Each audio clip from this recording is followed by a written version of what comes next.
И я убежден, что и Словакия, и Российская Федерация может сделать несколько шагов в кратчайшее время, которые будут направлены на воссоздание стандартных отношений.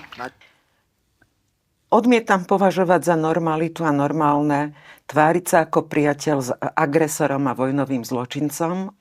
Odmietam podávať ruku režimu, v ktorom boli prijaté zákony v trestnom poriadku, v skratke za znevažovanie armády, za dehonestáciu ozbrojených síl, za pravdivé informovanie o vojne. Nesmiete použiť slovo vojna. Hrozia za to niekoľkoročné tresty, nesmiete protestovať.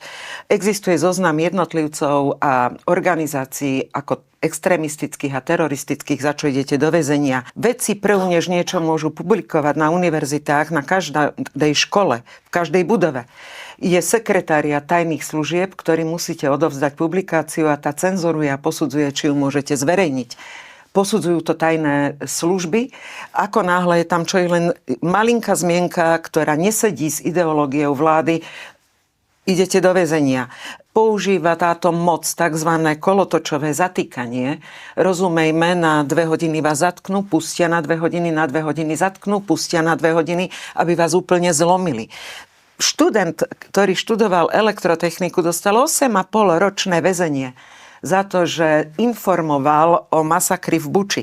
A takto to existuje v tejto takzvanej slobodnej krajine. To je totálna cenzúra, totálna diktatúra, totálna nesloboda.